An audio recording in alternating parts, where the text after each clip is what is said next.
People said grief moved in stages, orderly as moon phases, but Arabella had learned that grief was more like fire in wet timber. It hissed, smoked, and kept burning long after anyone looking on believed the blaze should be done. Hope and terror could live in the same breath. A widow could still be a target.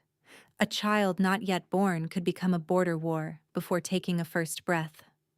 By the time the pyre behind her collapsed in a bloom of sparks and cinders, she understood the crux with a clarity that stripped everything else away. If she stopped moving, her husband would die twice, and their heir would follow. Rain came hard enough to sting. It flattened her dark hair against her cheeks, soaked her dress through to her skin, and turned the slope below the burial ridge into black mud that clutched at her boots. Smoke from the pyre followed her downslope, sharp with pine resin and old oak wood, and each gust carried another reminder that she had not stayed long enough to mourn properly, had not knelt until the embers cooled, had not spoken the final words expected of an alpha's mate. She had laid one trembling hand on the edge of the pyre, whispered, "Forgive me," and run. Behind her, hounds bayed across the ravine. The sound carved down her spine with mechanical precision. Not wild wolves. Trained hounds, deep-chested and relentless, used by men who hunted for payment and reputation. Magnus Valewood's men. She knew their rhythm now. 2 short calls from handlers, then silence while they cast for scent. Then the tearing cry when they found the trail again. A gust shifted, and she caught it herself beneath rain and ash, musky fur and leather oil and iron chain. Closer. Arabella slid down a wet outcrop and landed hard on one knee. Pain flared up her thigh. She bit it back, one palm over the curve of her stomach without thinking, as if her hand could become armor. Her body was failing in increments she could not negotiate with. Calves cramping, breath scraping, fingers gone numb from cold. She had not eaten more than stale barley since dawn. Her lips tasted of smoke and blood where she had bitten through skin to keep quiet while she hid among gravestones earlier that evening. Keep moving. Keep moving. By the second hour after moonrise, the storm had swallowed the ridgeline, and every path looked like every other path, but the border markers appeared in flashes of lightning. Frostborn runes cut into standing stones, silver paint gleaming wet and pale. She had never crossed this territory. She had only heard of it in stories told like warnings, where discipline was iron and mercy was scarce, and outsiders were measured like liabilities. But Frostborn hated Valewood more than they hated a stranger, and that was the only math she had left. When she reached the military checkpoint, she almost missed it. The gatehouse was carved into a cliff face, half hidden by sleet and shadow, with 2 torch braziers fighting the wind and losing. Wolves in dark leathers moved along the parapet above, boughs angled down. A horn sounded once, low and suspicious.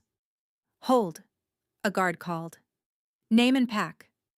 She tried to answer and coughed instead, folding at the waist as her lungs seized. Mud streaked her hands. The second guard came closer, spear haft across his body. He was broad, younger than she expected, with a bored cruelty she recognized too well. "She's with child," someone muttered from the wall. "Could be bait," said another voice. Arabella forced herself upright. "Arabella Stoneheart," she said, each word shuddering in the cold. "Widow of Edric Stoneheart. I request asylum under border law and witness oath."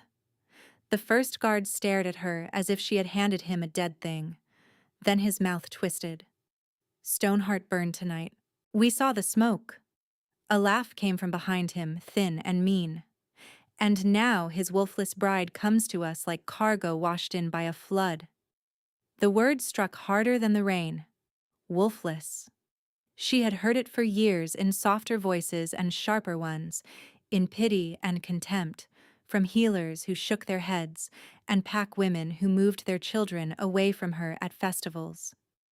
She had trained herself not to flinch, not to let the insult find bone. Tonight, it landed anyway. Another guard stepped into torchlight, older, rank bands stitched at his shoulder. "Turn around," he said. "Valewood hunters don't cross this line without orders. Go back the way you came." Going back is a death sentence. Not our concern. The hounds sounded again, much nearer now, their calls bouncing off the gorge in a jagged chorus. Arabella's composure split. "Please." She hated the word even as she said it. "I am under guest right if I touch your gate and ask 3 times. Please. Please." The younger guard rolled his eyes. "Guest right applies to people who can pay blood debt if they lie. You're carrying trouble, not tribute." He lifted his spear, not striking, just angling the point toward the path behind her. That was when the silent soldier moved. She had noticed him only as a shape in the doorway, taller than the rest, hood shadowing most of his face. He wore no officer braid, only plain black with rain darkening the shoulders, and a knife at each hip. A scar ran rough and pale from beneath one ear down the line of his throat, disappearing under his collar. When he stepped forward, the argument around him seemed to lose volume, as if the storm itself had paused to listen. He looked at Arabella once, quickly, with an assessing steadiness that did not linger on her belly or her torn sleeves, or the mud at her hem. Then he unclasped his own cloak and set it over her shoulders before she could refuse. The wool was heavy, heat trapped deep inside it, smelling faintly of ironwood and smoke. "No one sends a claimant back into a hunt," he said. His voice was low and scarred like his throat, rough at the edges, yet every guard straightened. The older one started to object. "Sergeant, protocol says, open the gate." "On whose authority?" The soldier turned his head. Lightning flashed, silver white against the cliff, and for an instant his gaze held a feral brightness that was gone before she could name it. "Mine," he said. It should not have been enough. It was. Bolts slammed back. Timber groaned. The gate split open to a narrow pass lit by cold lanterns. Arabella took one step and her legs gave way. She did not remember hitting the stone.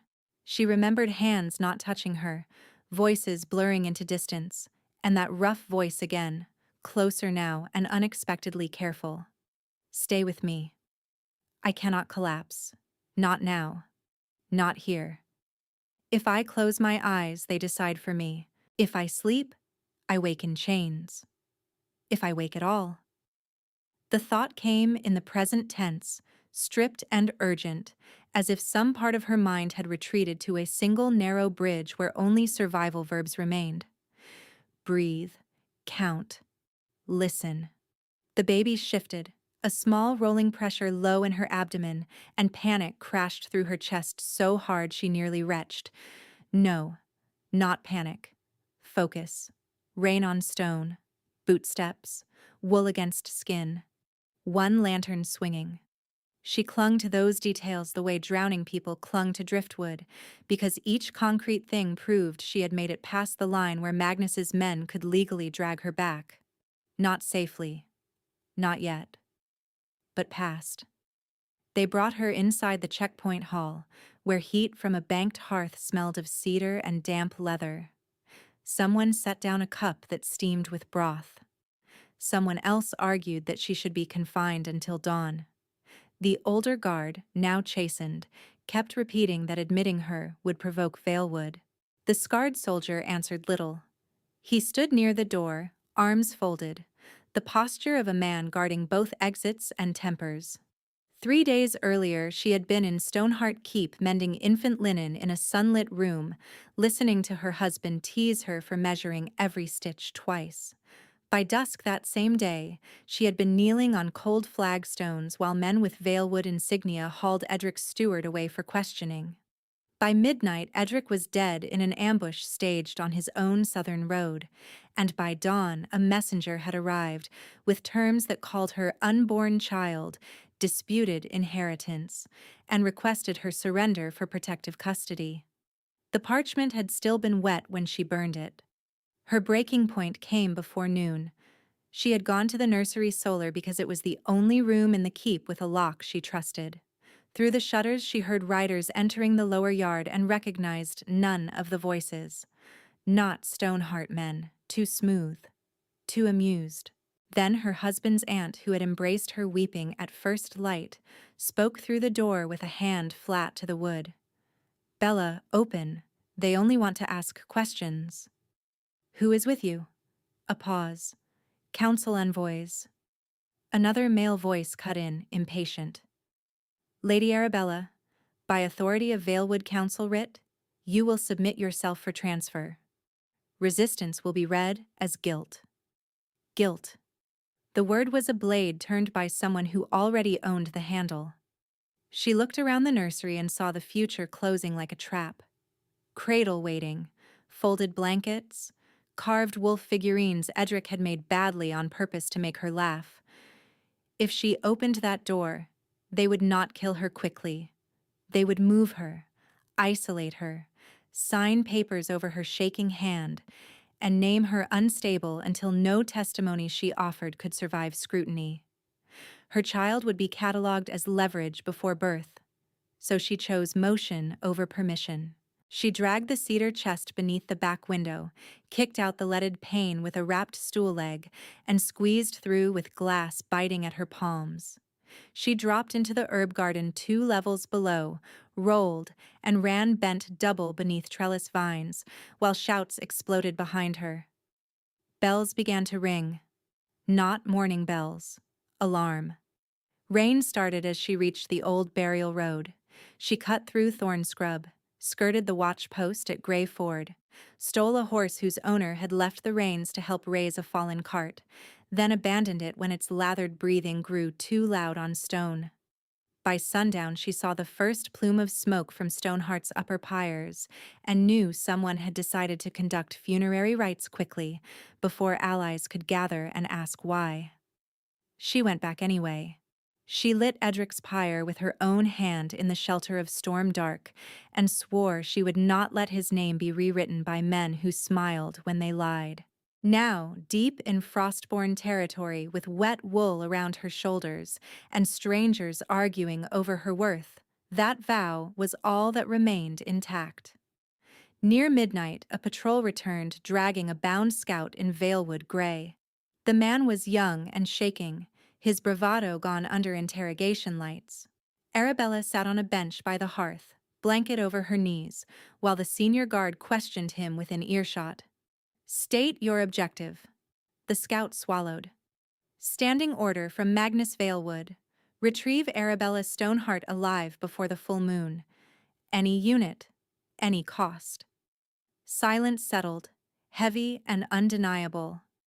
The older guard who had called her cargo did not look at her. The scarred soldier did.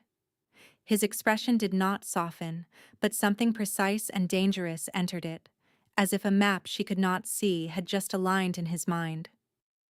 Arabella pressed both hands over her abdomen and held steady. Her flight was no longer rumor, hysteria, or widow's fear. It was evidence. The siege had already begun. No one spoke for several heartbeats after the scout's confession, and that silence changed the room more than shouting would have. Men who had treated Arabella like a burden now stood with their shoulders set, as if a line had been drawn under their boots, and they had only just noticed it. The senior guard barked for the prisoner to be secured and sent 2 runners toward the signal tower, while another wolf scraped her untouched broth from the table and replaced it with a fresh bowl without meeting her eyes. The gesture was awkward, almost resentful, but it was not contempt. It was an adjustment. The scarred soldier remained by the door until orders stopped colliding with one another, then crossed to her bench and crouched to keep his gaze level with hers. Up close, the mark on his throat looked older than the rest of him, a healed wound that had taken his voice and given back something rougher. "You cannot stay at a border post now," he said. "Valewood will test our walls before sunrise." Her fingers tightened around the blanket. "Where are you sending me?" "Winterhold Citadel." The name hit her with a fresh wave of dread. Frostborn's seat. It's law. It's elders. Am I a guest there? She asked quietly. Or evidence? His expression shifted by a fraction, the closest thing to honesty offered all night. Both. They moved her within the hour. Frostborn riders wrapped in dark fur formed a hard ring around a narrow cart, and the storm thinned to sleet as they climbed from the checkpoint pass toward higher ground. Arabella kept one hand over her stomach and the other on the cart rail, knuckles numb from cold and strain. The route wound along cliffs where black pines leaned under wind, their branches silvered by ice, and every ridge seemed carved with old runes meant to warn or protect, depending on who read them. She had grown up among softer hills and river fog. This land felt sharper, built from stone that had never bent for anyone. The scarred soldier rode beside the cart, never close enough to crowd her, never far enough to lose sight. At one switchback, the moon broke through torn cloud and lit him in profile. His posture on horseback was too balanced for a common gate sergeant, his awareness too broad. He scanned ridges, shadow lines, and tree breaks with the economy of someone who had survived ambush more than once. Twice she caught other riders checking his face before adjusting their own formation, as if waiting for cues they pretended not to need.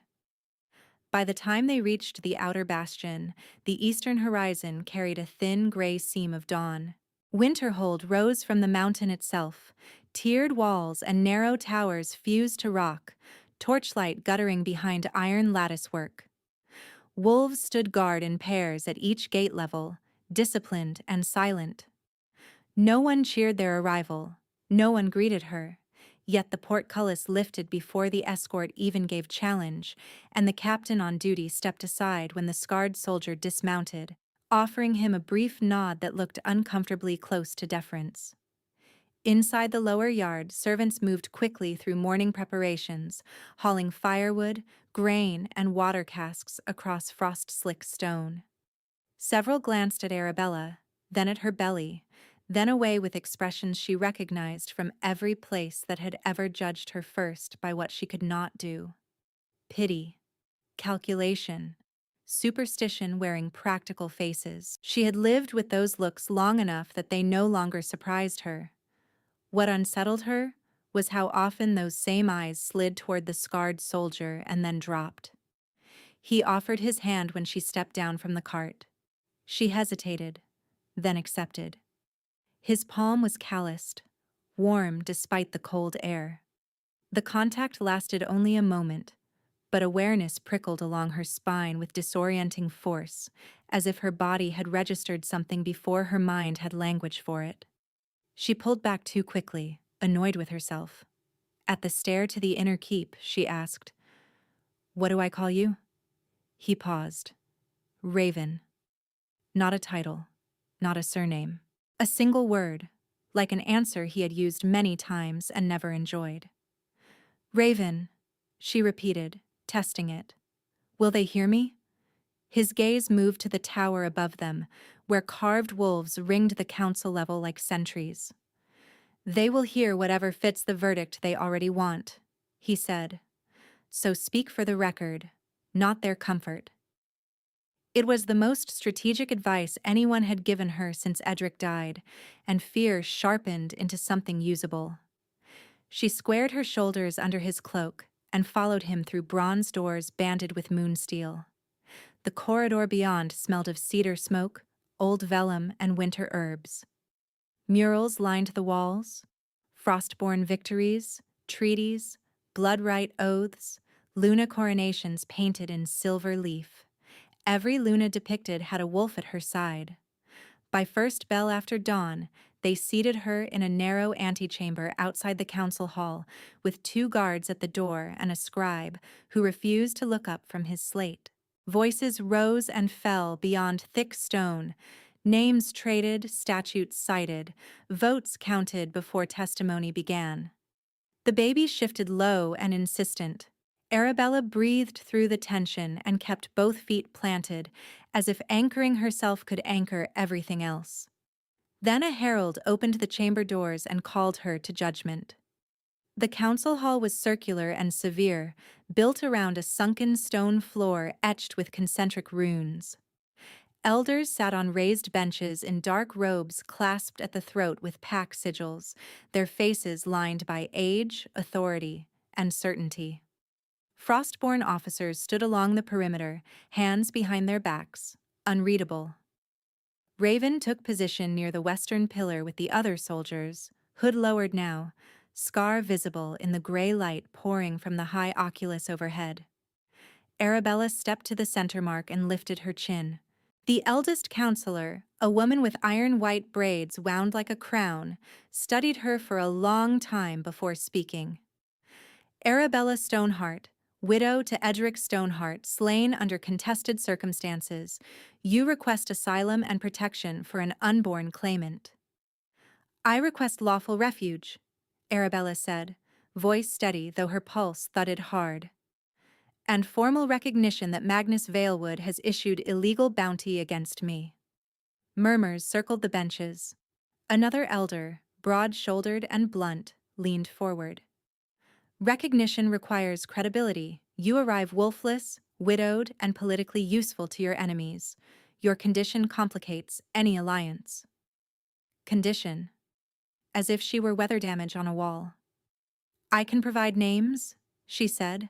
Roots, insignia, dates. Interrogate the scout again under moon oath. A third elder tapped his staff once on stone. Even if your account proves true, Frostborn cannot seat instability near succession lines. A woman without wolf cannot stand as Luna in this territory. That precedent protects the pack. The words were expected. They still landed like cold iron. I will not beg for a shape that never came. I will not apologize for surviving. I am not empty because I am different. I am carrying witness, memory, and a child men are willing to kill for. Let them call me flawed if they must, but they will hear me before they bury me in law. Her thoughts burned in present tense, bright and relentless, and she felt the old knot behind her ribs tighten against years of practiced composure. She had spent half her life making herself smaller so others could pretend their cruelty was policy. She would not do it here, not with Edric gone, not with this child turning beneath her hand as if reminding her to remain standing. The iron-braided elder continued. You may be granted temporary ward status until delivery, after which custody determinations. Raven inhaled sharply. The sound cut across the hall like a blade striking stone. Arabella turned toward him at the same instant he staggered one pace, fingers flexing as if against sudden pain. Heat pulsed through her spine, fast and bright, then spread through her chest in a fierce tide that made the room tilt. Her heartbeat lurched, then found another rhythm and matched it. Not metaphor, not panic. A second pulse under her own, steady and unmistakable. She drew breath, and the scent hit her all at once. Ironwood, winter fire, and clean snow over deep earth, familiar in a way that made no sense and frightened her more than hostility ever had. The space between them seemed to narrow despite the distance, thread drawn taut from sternum to sternum. Around them, chairs scraped and voices rose, but sound blurred at the edges. Raven lifted his head. His eyes flashed gold. The predator surfaced in him without violence yet with absolute authority. His pupils thinned, shoulders widening as if restrained force moved beneath skin and bone. He looked stunned for half a heartbeat, then certain in a way that erased rank and protocol alike. One of the captains reached for his arm. Raven shrugged him off without taking his gaze from Arabella. The elder on the right barked, "Sergeant, stand down!" He did not answer her. Arabella could not move. Terror and longing collided so hard she went cold to the fingertips. Widowed, pregnant, cornered in a foreign court, bound to a man she barely knew by a force older than every law in the room. Every practical instinct screamed to retreat. Every deeper instinct reached toward him. Raven crossed into the center circle and dropped to one knee. Gasps broke from the benches. A guard swore under his breath. The scribe's stylus snapped. Raven bowed his head first to the curve of her belly, then to the vulnerable line of her throat. A public claim so primal and unambiguous, the runes beneath them shivered with answering light. He did not touch her. The reverence in the gesture made the hall feel suddenly too small, as if ancient rites had forced their way into a chamber built for argument. "My life," he said, voice roughened further by the strain in it, "to her safety." The iron-braided elder rose halfway from her seat. "Have you lost all sense? You are sworn military." Raven stood and turned toward the council, amber still bled into his irises. "Then amend your records. The bond has spoken." Arabella finally found her voice, thin but clear. "Raven." He looked back at her, and in that locked eye contact she saw distance, restraint, and the exact same shock she felt reflected without disguise. Not triumph, not possession. Recognition, raw and uninvited. Whatever came next would cost them both. Around the circle, power shifted in real time. Elders conferred in hard whispers. Officers exchanged glances that carried alarm and reluctant awe. Outside, a horn sounded from the lower wall, one long note that meant riders at the gate. Inside Arabella, the bond thread held, bright as drawn steel. The horn call folded into the chamber's uproar, and the council's composure fractured at last. Two ward captains entered at a run, snowmelt streaking their boots, and bent to the iron-braided elder with urgent reports about riders massing below the western road. Arabella could not catch every word through the rush in her ears, but she heard Valewood outriders, forged transit seals, and demand for extradition. Each phrase tightened the ring around her life. "Clear the floor," the elder snapped. "This hearing is suspended until security review." Suspended. Not resolved. Not safe. Guards moved in with procedural briskness that barely masked alarm. One approached Arabella with a hand out, not quite touching, and she braced for the hard grip she had learned to expect from men enforcing order. Raven stepped between them with such quiet finality that the guard halted mid-motion. "I will escort her," Raven said. The guard glanced to the benches for confirmation and received a curt nod. No one challenged him. That, more than his tone, unsettled her. They exited through a side corridor while council voices rose behind carved doors. Winterhold's inner passages were warmer than the hall, yet no less severe. Torchlight dragging along old stone reliefs of wolves and moons and battle standards. Arabella walked with her hands anchored over her abdomen, body still humming from the bond's strike. Every step beside Raven sharpened that awareness, a low thrum at the edge of thought, as if her pulse was listening for his. He did not reach for her. He did not claim the space between them. At the turn toward the guest wing, she stopped. "If this is where you tell me what I owe you, do it plainly." He halted, surprise crossing his features, and then something harder, wounded almost to anger. "You owe me nothing." "That is not how this works," she said, voice low but steady. "Men do not kneel in front of councils and walk away empty-handed." His jaw tightened. "I did not kneel to collect debt." "Then why?" A long silence stretched. He kept his gaze on the wall torch, not her face, as if choosing words against old habits. "Because my wolf recognized you, and I chose not to lie about it." He looked at her then, and the force in his attention was tempered by restraint so deliberate it felt like a promise. "Recognition is not ownership. Not here. Not with me." The crux of her fear narrowed and shifted. She had prepared for coercion, for strategy dressed as tenderness, for political possession wrapped in ritual language. She had not prepared for a man powerful enough to override the room who still left her the right to refuse. Bootsteps echoed from the lower stairwell. Raven angled his body to shield her from the corridor's open line without crowding her, and resumed walking only when the patrol passed. He guided her to a small chamber with a narrow bed, an iron stove, and one high window latticed against the wind. Two female attendants waited inside with fresh water and folded linen. Raven spoke to them without glancing away from Arabella. No one enters unless she permits it.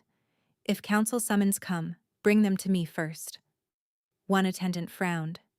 The elders will not like... Raven's voice dropped a shade. Bring them to me. Both women bowed and agreed. He stepped backward toward the threshold, giving Arabella clear path to the door and the room at once, then paused. The bolt works, he said. Use it. I will be outside until second bell. Not inside, not watching her sleep. Outside, where she could hear him leave if he chose. When he closed the door, she stood unmoving for several breaths, then slid the bolt and pressed her forehead to the wood. Exhaustion came in waves that never fully broke. She washed, changed into the least worn of the garments provided, and sat on the edge of the bed with her old travel dress in her lap. One side seam had split from hem to hip during the flight. The torn fabric felt like a map of everything she could not hold together. By late afternoon, snow began in earnest, dry flakes whispering against the lattice. A healer examined her with brisk competence, declared the child steady, and warned her to avoid stress as though stress were an herb she could decline in tea. A scribe arrived with deposition tablets and legal phrasing designed to trap uncertainty. Arabella corrected his dates, his route sequence, his witness list, and sent him away with ink-stained fingers and visible irritation. By the time the first true dark gathered against the window, the corridor outside had gone mostly quiet. She tried to eat and failed. She tried to pray and found only silence where prayer once lived. Sleep took her hard and shallow. The nightmare came with no mercy. Edric calling from a corridor she could not reach. Bells striking alarm from every tower at once. Nursery shutters slamming in storm wind while unseen hands pounded the door, and a voice she knew too well kept repeating guilt, guilt, guilt.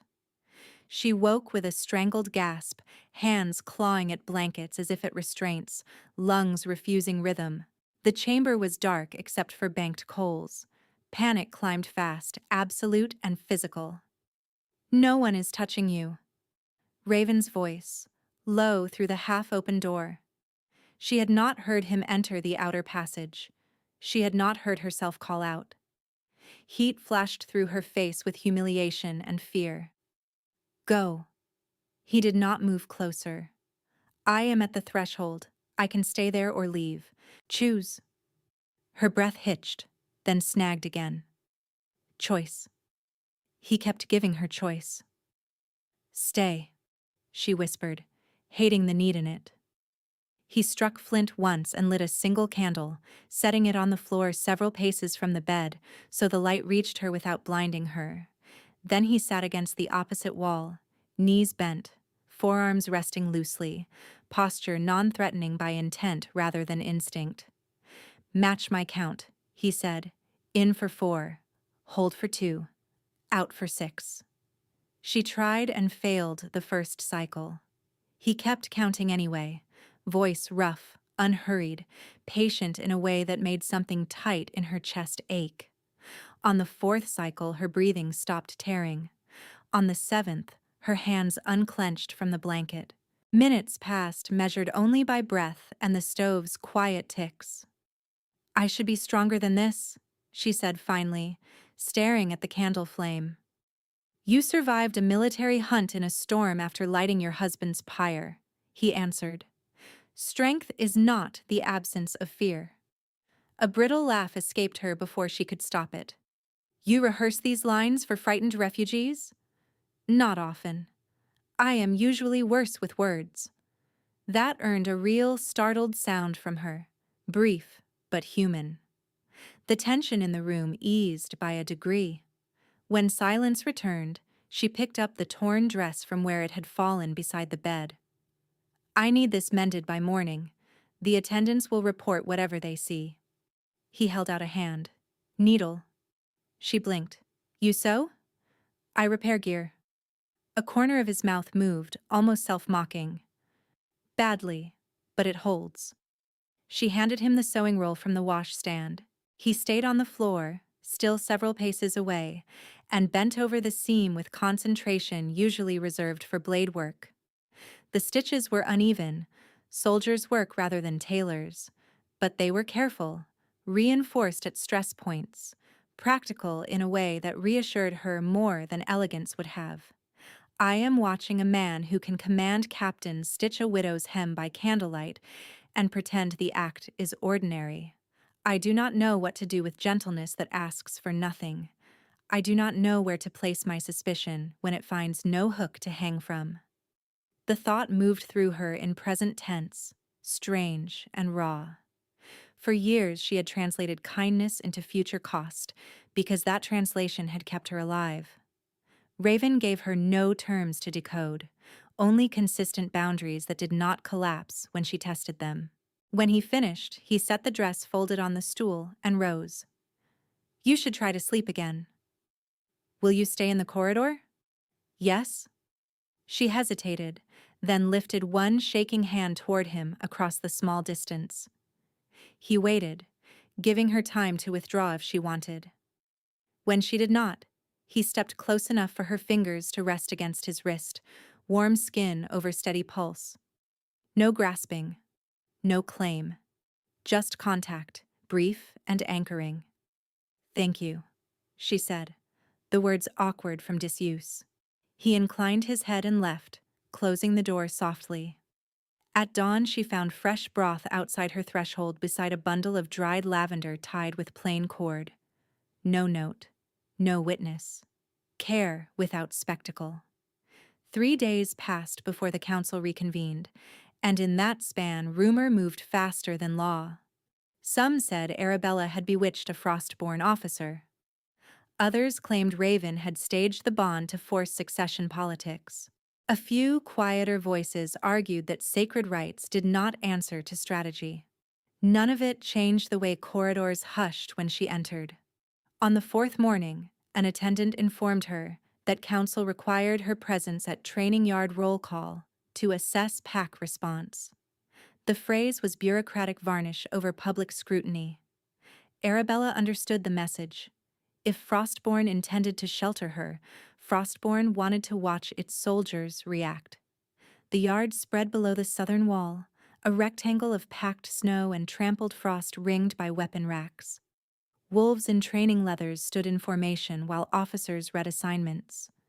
Raven waited near the command post, expression unreadable, scar stark in winter light. He gave her the smallest nod as she took the designated place near the sideline. The first jeer came from the 3rd row, pitched low enough for plausible deniability. Bad omen, bringing a wolfless widow to morning drills. Another voice answered, louder. Maybe Valewood pays by the pound for cursed luck. A few men laughed. Most stayed silent, eyes forward, the silence of people measuring risk. Arabella kept her posture straight and her face neutral, but shame crawled under her skin anyway, old and immediate. She had endured this language in kitchens, courts, market squares. Hearing it in uniform ranks made the citadel feel suddenly precarious. Raven stepped out from the command post and moved to stand between her and the lines. No speech, just placement. The 3rd provocation was physical. A stone, palm-sized and hard-packed with ice, arced from somewhere near the rear formation. It struck Raven's shoulder with a dull crack and dropped into snow. Every sound in the yard died. He looked down at the stone, then up across the ranks. Who threw it? No one answered. Raven unfastened his cloak and handed it to Arabella without turning. Hold this. His voice stayed calm, which made it more frightening than any shout. Try again, he said to the soldiers. Who threw it? A broad wolf with beta chevrons on his sleeve stepped forward at last, chin lifted in performative defiance. I did. If she brings war, we should say it to her face. Raven nodded once. Then challenge me openly, as protocol allows. The man lunged with more anger than technique. Raven met him halfway and disarmed him in 3 precise movements: wrist turn, shoulder check, heel hook. The attacker hit the ground flat, blade skidding across ice. Raven pinned him by the forearm, pressure exact and controlled, no gratuitous strike following. "You confuse cruelty with courage," Raven said, loud enough for every rank to hear. "You confuse gossip with duty." The wolf on the ground spat snow. "You'd shame your own pack for her?" Raven released him and stepped back, letting him rise. Then he addressed the yard, gaze sweeping every face. "Listen carefully. Any insult directed at Arabella Stoneheart will be treated as insubordination against the crown." The word landed like a dropped hammer. Crown. Not commander. Not council. Murmurs rippled the formation, quickly suppressed. A lieutenant at the edge of the line swallowed and saluted Raven with rigid formality she had not used before. Others followed a beat later, reluctant, yet unmistakable. The hierarchy had shown itself, if only by silhouette. Arabella stared at Raven's profile and felt the pieces lock more tightly than rumor had allowed. The instant compliance at the border gate, captains deferring in corridors, elders furious but cautious, and now this declaration spoken as fact rather than threat. He was no ordinary soldier guarding a political liability. He was something near the center of Frostborn power, perhaps the center itself, and he had stood in front of her anyway. Roll call resumed under brittle discipline. No one spoke to her as assignments were read. No one met her eyes. Yet the space around her had changed. Mockery no longer traveled freely through it. When dismissal sounded, Raven retrieved his cloak from her hands. His shoulder where the stone had struck was already bruising beneath torn fabric. She reached toward the damage, then stopped inches away. "That should be looked at," she said. "It is nothing. It was meant for me." He studied her for a moment, winter light catching the rough edge of his scar. "Then I am satisfied with where it landed." The answer should have felt theatrical. It did not. It felt matter of fact, like weather reported by someone who had spent his life in storms. Arabella drew breath, slow and deliberate, and made a choice that frightened her more than any council hearing. She did not step back. She let her hand close over his forearm, brief and firm, in full view of the yard. "I am still afraid," she said quietly, "but I do not think you are my enemy." Raven's expression softened by a fraction, enough to warm the cold air between them. "That is enough for today." It was.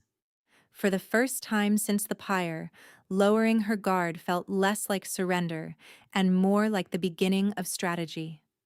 The beginning of strategy lasted exactly until a page in Council Grey came running across the yard with a sealed tube held like a weapon.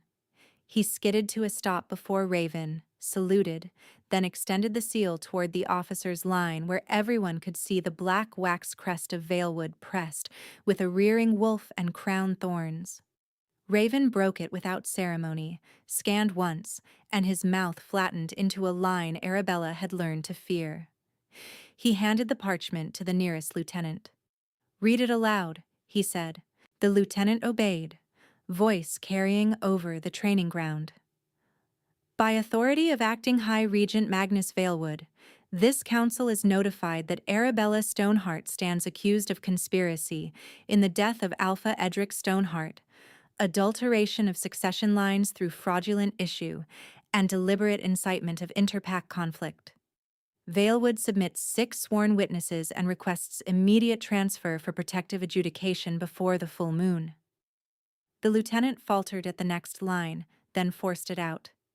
"Failure to surrender the accused will be interpreted as harboring treason." Arabella felt the words settle over the yard like ash. Not frantic pursuit now. Not deniable violence at roadsides. Legal framing, polished and public, designed to make refusal look like guilt. Magnus was no longer simply hunting her body. He was hunting narrative, jurisdiction, and the right to define truth before she could speak. Raven turned to the page. "Who else has seen this?" The council benches, Commander, and the Elder Archive. Commander? The rank landed harder than the insult had. By dusk, the hearing chamber filled beyond protocol. Elders sat rigid above the floor runes while scribes copied every word onto triple tablets for distribution to allied packs. Magnus had not bothered to appear in person. He sent Advocate Corin Dath instead, a silver-haired legal wolf in dark velvet whose smile never reached his eyes. He bowed toward the council, then toward Arabella with performative sympathy. "Lady Stoneheart," he said, "my patron grieves with you. He seeks only stability." He spread gloved hands in a gesture of reason. "Your condition has made you vulnerable to confusion and manipulation. We ask for temporary transfer to neutral estates, where your child may be delivered without political contamination." Arabella stood in the center circle and kept her voice even. "Neutral estates controlled by Valewood men." "Administered by treaty officers," Dath corrected. "As for your allegations, 6 witnesses place you in correspondence with raiders before your husband's death." "That is a lie." "A serious claim," he replied softly. "One we invite you to test at full moon convocation, before all packs. Truth welcomes light." The line was crafted for spectators. Offer openness, hide the rigged stage. She looked to the benches and saw what Magnus wanted them to see. A widowed outsider denying documents she had not yet read, carrying an heir whose existence threatened every ambitious wolf in the room. Across the perimeter, Raven remained motionless, but awareness in him had gone razor-sharp, tracking Dath, exits, and every guard rotation at once.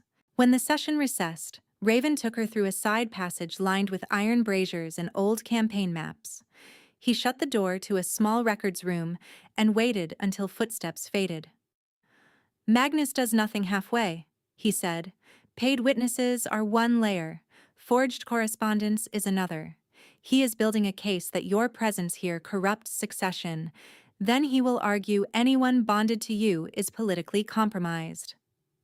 "Anyone," she repeated, hearing the rest.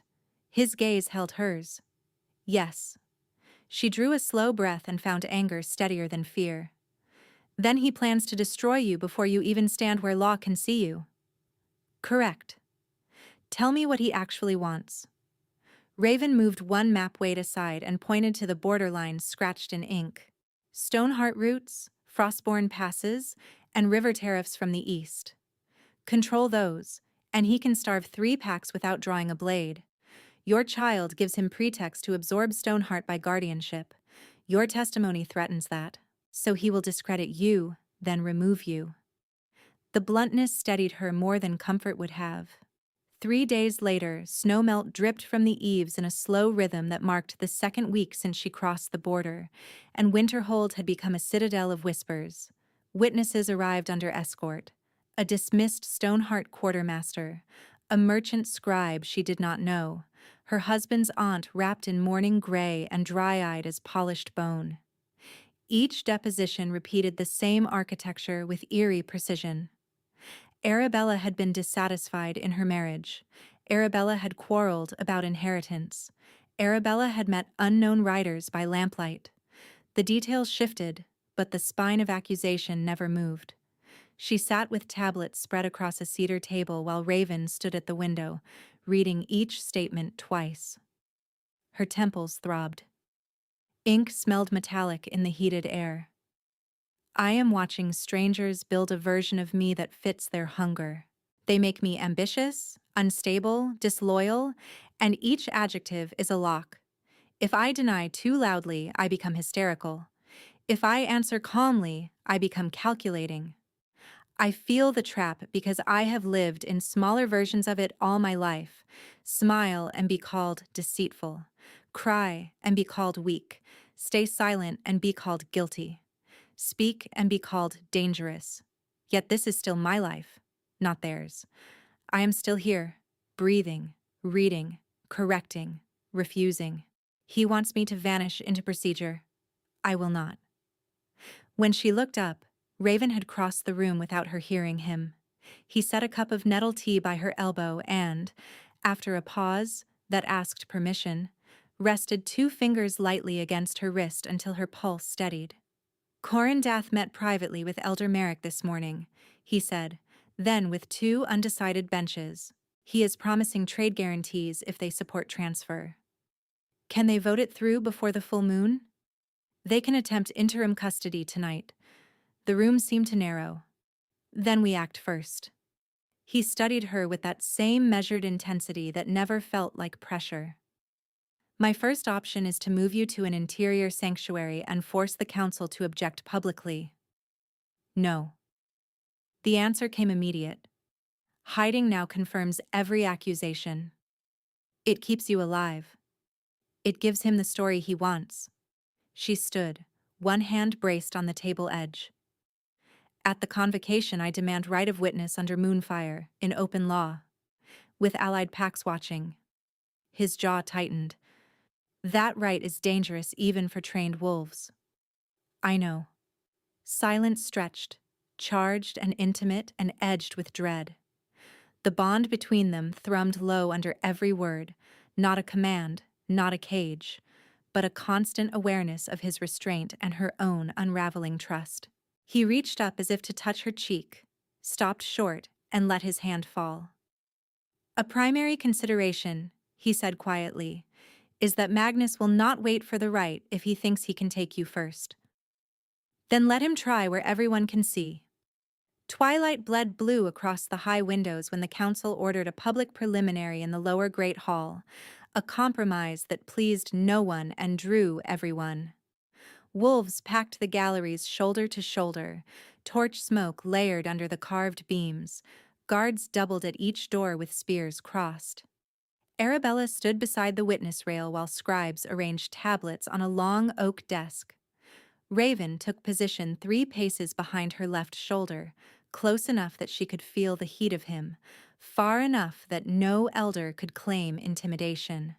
Corindath opened with ritual courtesy, then began calling witnesses in a sequence designed to erode her by increments. The quartermaster swore he saw her send coded messages. The merchant produced ledger pages with her forged mark. Her aunt spoke last, voice trembling just enough to sound sincere. She feared Edric would name another heir, the woman said, eyes fixed on the judges. She told me she would do whatever was necessary. Arabella stepped forward before the clerk could restrain her. Look at me, she said to her aunt. Say it while looking at me. For the first time, the woman's composure slipped. Her gaze flicked past Arabella toward the western gallery where 3 men in traveler cloaks stood too still, hands tucked inside sleeves despite the heat. Raven moved at the same instant Arabella understood why. The lamps nearest the west wall exploded in a burst of white powder and smoke.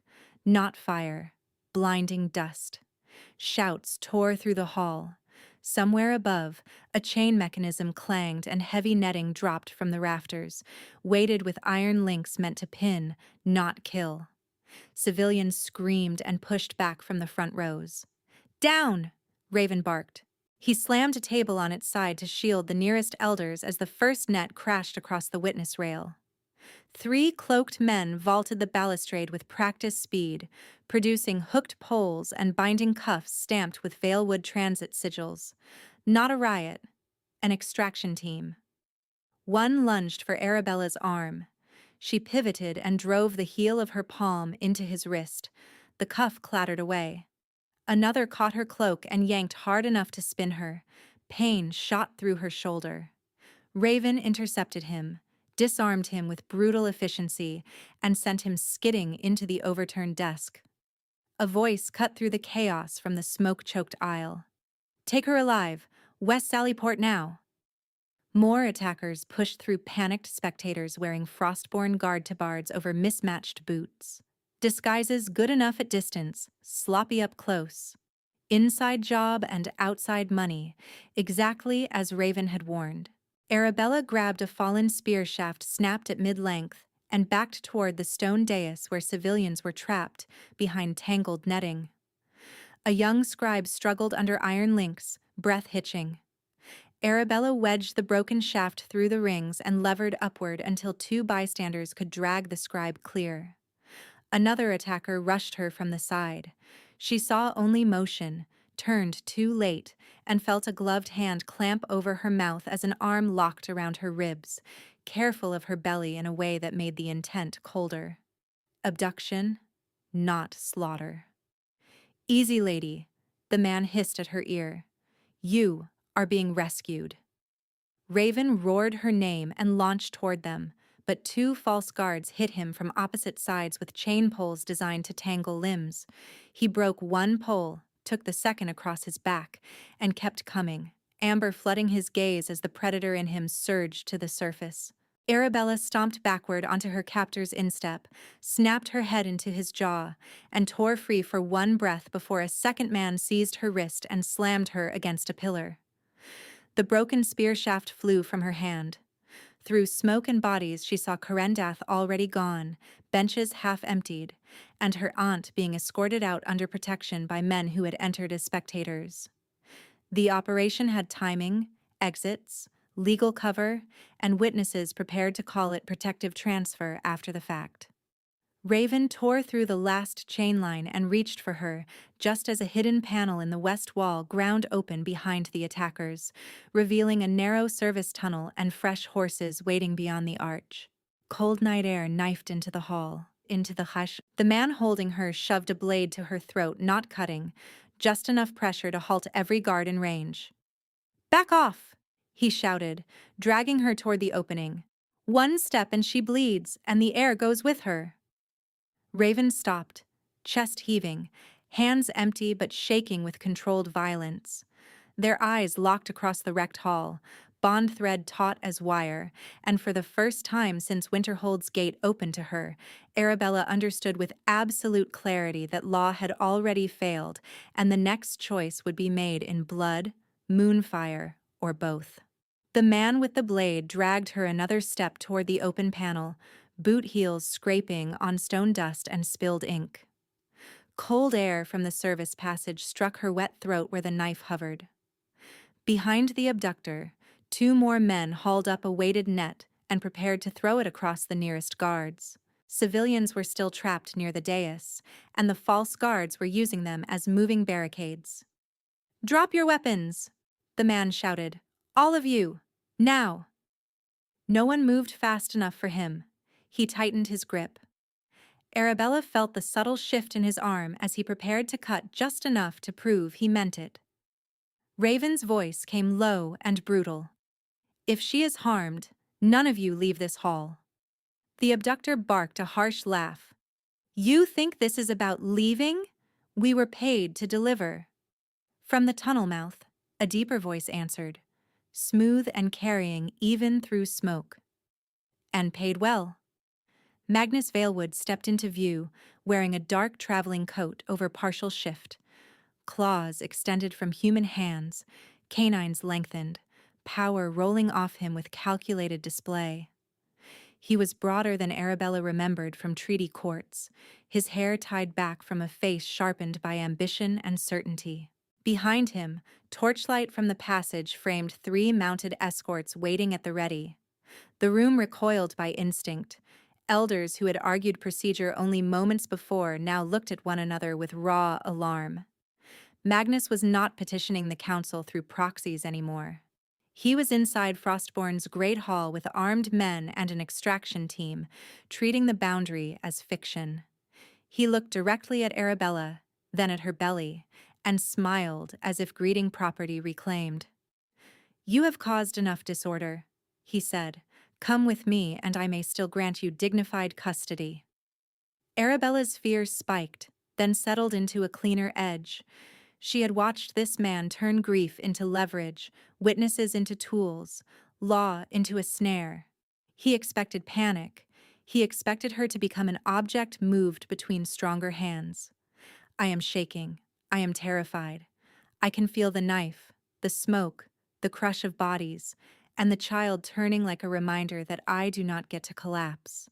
This is the hinge. If I go quiet now, they write everything. They write Edric's death as my doing, my child as disputed stock, my life as a signature on a transfer order. I am done offering my throat to men who call theft governance. I am done waiting for rescue that arrives at the cost of my voice. I choose law, and if law refuses me, I choose the older oath beneath it. She drew in one breath, filling her lungs despite the blade, and shouted so the galleries could hear. I invoke the right of witness under moonfire. By elder law and pack covenant, I demand truth before allied eyes. The words struck like a bell. Even in chaos, wolves knew the statute. Several guards froze mid-lunge. An elder near the overturned benches cried out, "Right cannot be denied once spoken in assembly." Magnus's expression hardened. It can be ignored when spoken by a wolfless broodmare. He strode forward and seized Arabella's arm himself, wrenching her away from the abductor's hold. A wolfless broodmare does not get to rewrite law. Pain flared along her shoulder. She drove her elbow backward into his throat with every ounce of force she had, and tasted the satisfaction of his shocked grunt. "Law is not your kennel," she said. The room broke again. Raven moved, 2 strides and a leap, but attackers closed on him with chain poles and hooked cuffs, trying to pin him long enough for Magnus to retreat through the passage. Arabella spun out of Magnus's grasp and sprinted not for the tunnel, but for the center dais where the old runes had been cut into foundation stone centuries before the hall was built. She slammed her palm down on the nearest carved line. Moonlight chose that moment to break through the smoke hole overhead. By the time it cleared the drifting powder, a silver shaft had struck the runes and lit them from within. Arabella spoke through clenched teeth. "Witness me." Heat surged up her arm, not burning but vast, answering something inherited that had waited beneath stigma and fear. The bond thread between her and Raven blazed bright in her awareness, and memory tore loose in images too vivid to deny. Edric's convoy on the southern road, raiders in mismatched armor, then the unmistakable Valewood crest stamped on the captain's shoulder plate when lightning flashed. Her husband falling. The steward dragged away, the parchment demanding transfer. The vision spilled outward in moonlit fragments suspended above the circle like reflective ice. Gasps rippled through the hall. Elders leaned forward in disbelief as the crest came clear, then clearer, then undeniable. Magnus snarled and slashed a hand through the projected light, but the memory reformed around his claws. "Tricks," he spat. "Pack magic counterfeit." "Then swear against it under moon oath," Arabella fired back, voice ringing. "Swear your crest was not there. Swear you did not order my capture before full moon." He did not swear. Instead, he signaled with 2 fingers, and 4 assassins rushed the dais from opposite sides, chain nets spinning toward Arabella and the civilians huddled behind her. She planted both feet, pressed her free hand over the curve of her abdomen, and reached for that same rising force in her blood. It answered like a storm front. Silver light burst from the runes in a widening arc. The nets shattered apart midair, links clanging harmlessly across stone. The wave struck the closest attackers and knocked them backward without tearing flesh, then curled around the trapped spectators in a pale shield that held for 3 heartbeats, long enough for guards to pull them clear. Arabella staggered but stayed upright. The hall had gone silent except for hard breathing and the crackle of torches. Raven tore the last chain from his arm and stepped into the open, power no longer disguised. Amber flooded his gaze, ancient and sovereign, and every frostborn guard in sight dropped to one knee before conscious thought caught up. He spoke to the hall, to the elders, to every witness pressed along the galleries. "I am Raven Frostborn, Alpha King by blood right and war oath." Shock moved through the crowd like wind through pines. One elder actually sat down too quickly and struck the bench behind him. Another whispered, disbelieving, "The scarred commander." Raven did not look away from Magnus. "You entered my stronghold under false seal. You attacked protected civilians. You moved against a declared right, and the woman under my bond.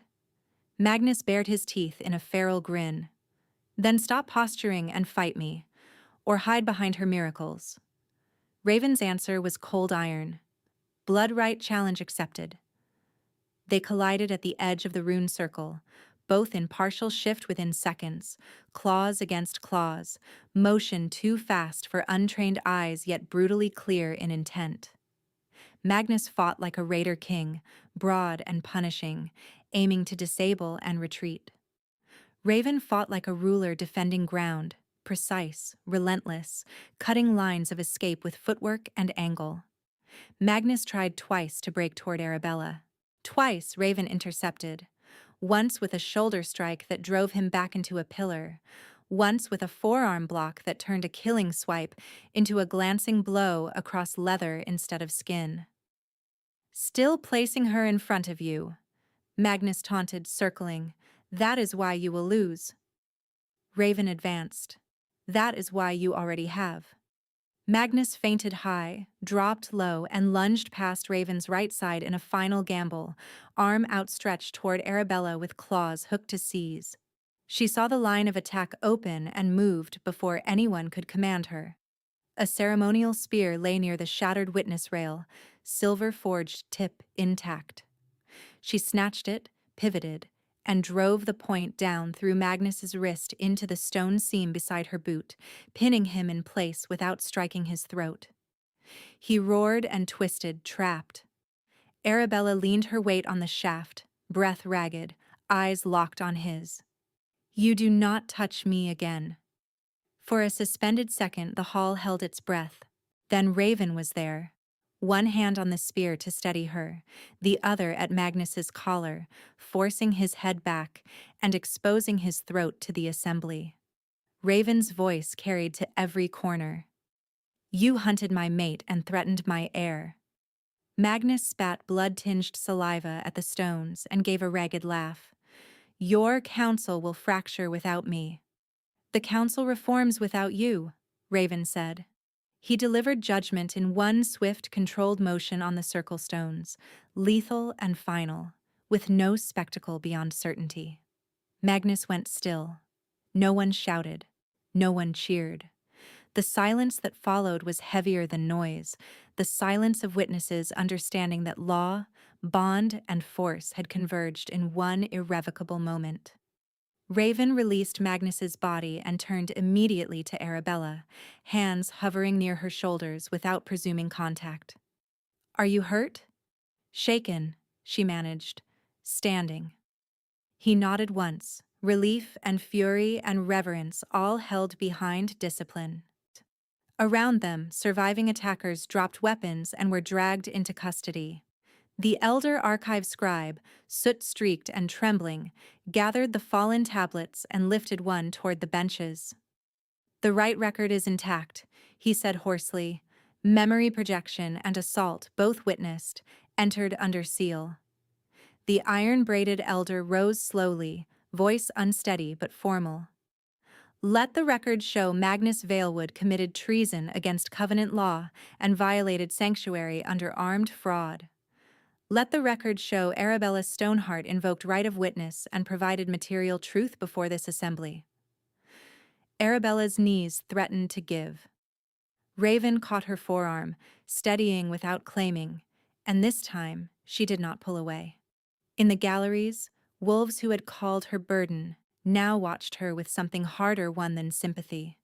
Respect, reluctant in some faces, immediate in others, but real. Not because she had been chosen by power, because she had stood in the center of danger and forced truth into the open with her own voice and her own hand. Outside, another horn sounded from the wall, not alarm this time, but recall. Inside the broken hall, under moonlight and smoke, the balance of Frostborn had shifted, and Arabella stood at its turning point. Raven guided her through the wreckage with one hand braced at her back and the other ready at her elbow whenever her steps faltered. He did not rush her. Guards closed around them, not as a cage, but as a moving shield, while healers passed between the wounded and scribes clutched soot-streaked tablets to their chests like relics. The silver-forged spear she had used to pin Magnus was lifted carefully from the ruined seam by the elder archive keeper himself, wrapped in clean linen, and carried toward evidence lockup with the broken chain nets and stamped cuffs. In the inner corridor, the iron-braided elder caught Arabella's wrist gently. "The right record is sealed," she said, voice hoarse but steady. "Your husband's death scene, the crest, the assault tonight, all entered. No one can bury it now." Arabella nodded, unable to speak around the trembling in her jaw. Raven took her to the moonlit sanctuary above Winterhold's eastern wall, a small stone court open to the sky where frost traced the old goddess runes in silver lines. No guards crossed the threshold.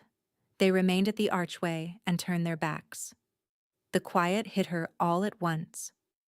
She pressed both palms to her face, breathed once, twice, and then the shaking came hard enough that her teeth clicked. Raven stood an arm's length away, watching her with that same disciplined patience he had shown on the night of her terror, giving distance first. "Arabella," he said, low and rough, "look at me." She did. "Tonight was battle and law and blood. This is different. I will not take one step more unless you ask it." Tears stung her eyes. "You keep offering me choice like it is ordinary." "It is sacred." She let that settle.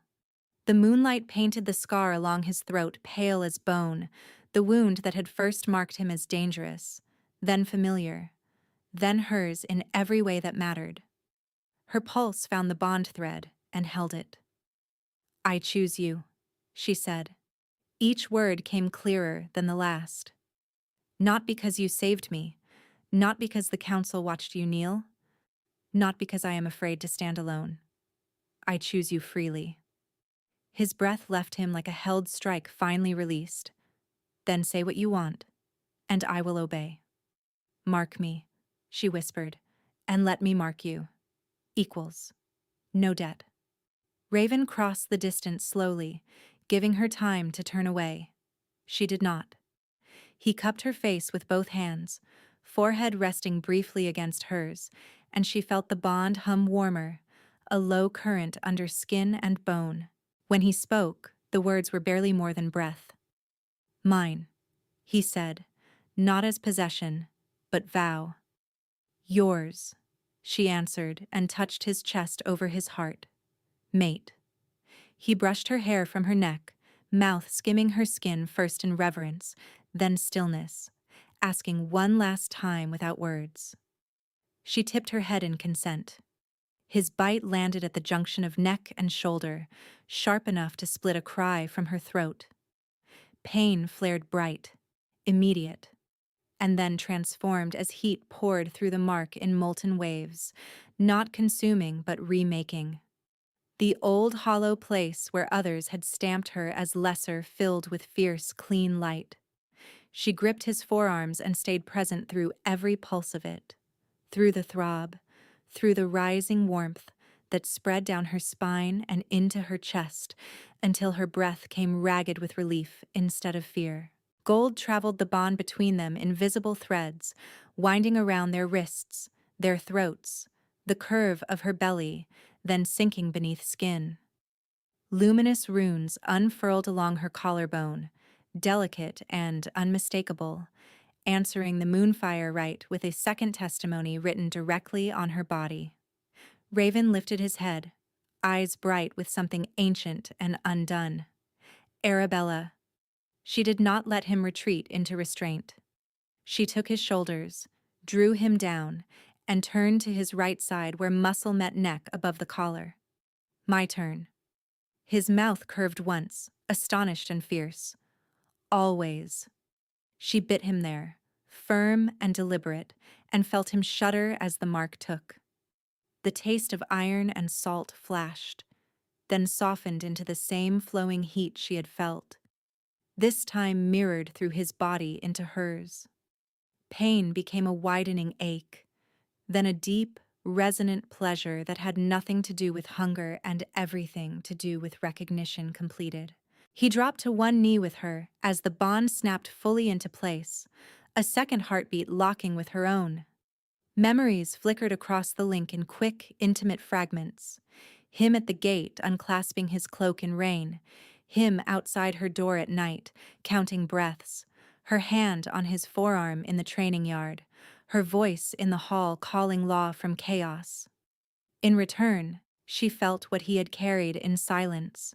The burden of a hidden crown, years of mistrust after betrayal in his own bloodline, and the instant in the council chamber when seeing her had made every political calculation irrelevant. They held each other on the frost-cold stones while the new bond settled from blaze to steady burn.